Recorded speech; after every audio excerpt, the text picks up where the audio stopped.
Velkomin í Skynvin. Ég heiti Guðlaug Svala. Ég ætla að fylgja þér í gegnum nokkrar æfingar til að virkja sefkerfið í ósjálfráða taugakerfinu sem kallar fram hvíld og slökun.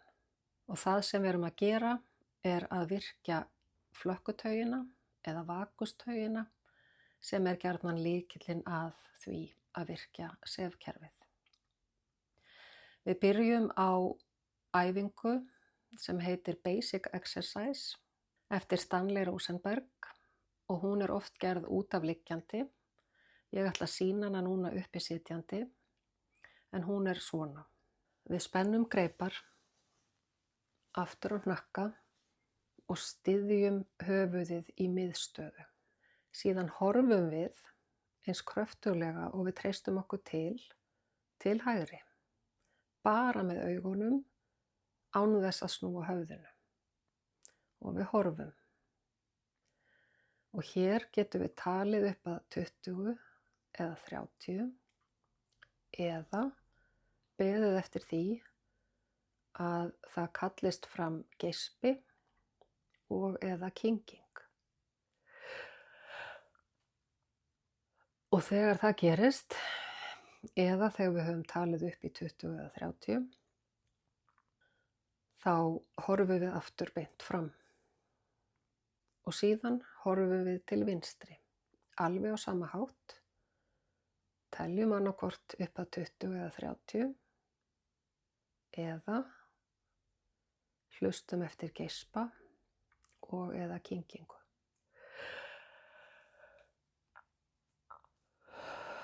Og þessi geispi og þessi kynging virkja svæðið í kringum flökkutaugina sem liggur hérna frá kúpubotni og niður í kviðarhol og talar við öll líffæri í brjóstholi og kviðarholi. Þessa æfingu er gott að gera þegar við liggjum út af eða sitjum í slökun og viljum nota tækifærið til að tóna líkamann niður og koma honum í slökunar ástand, oft kallað að vera á meltunni. Og þá er þetta afar einföld leið til að virkja það. Kyngingin ein og sér hjálpar okkur að virkja flökkutaugina. Þannig það einfaldlega að drekka nokkra sopa eða einfaldlega kyngja hjálpar okkur að virkja þessa taug og hvetja sefkerfið til virkni. Geispi gerir það sama.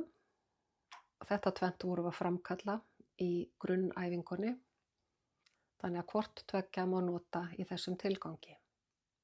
Það að skóla með vatni aftur í koki, drekka og hringla hérna í hálsinum, gurgla eins og það er stundum kallað, það er líka kröftug virkjun. Og þetta getum við gert þegar við erum til dæmis að bursta tennur eða taka lyfin okkar, að þá getum við skrollað stuttlega með vatninu í kokinu og virkja þannig flökkutaugina. Flökkutaugin tengist líka röddinni, þannig að eða að kyrja, raula, syngja, þetta allt saman hvetur þetta slökunar ástand. Einföld leið til að nota röddina er einfaldlega að draga djúpt andan og humma á útönduninni, svona.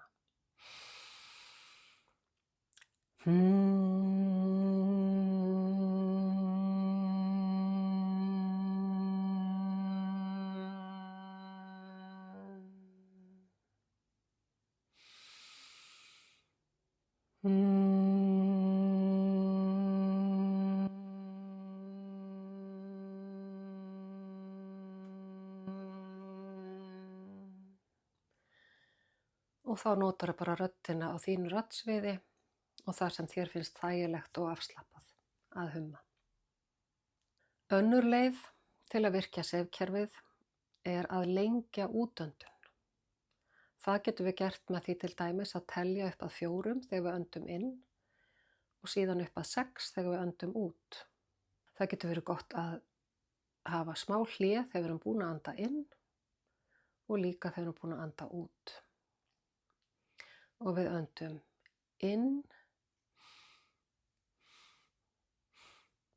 og út, 2, 3, 4, 5, 6 og við öndum inn, bíðum aðeins og svo út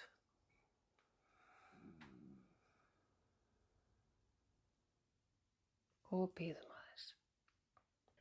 Snerting er líka góð til að virkja sefkerfi ósjálfráða taugakerfisins og sú snerting sem virkar oft best er annaðhvort að grípa þéttingsfast upphandlegginn okkar og upp á axlir eða strjúka þetta sama svæði, hvort heldur sem okkur þykir þægilegra.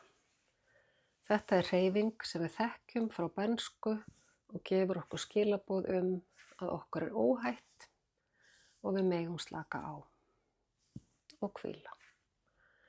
Þannig hér getum við ýmist strokið eða gripið þéttingsfast og búið til þrýsting.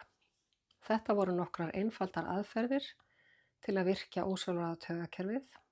Ég mæli eindregið með því að nota þær yfir daginn, hvenær sem tækifæri gefst, vegna þess að það að virkja sefkerfið er eitthvað sem við höfum stjórn á, jafnvel þó við séum mjög þreytt eða orkulítil, að þá getum við notað þessar aðferðir.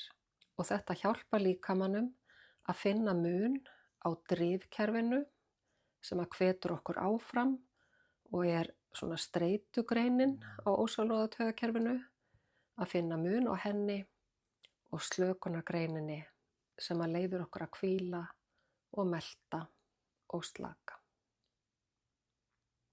Gangi ykkur vel.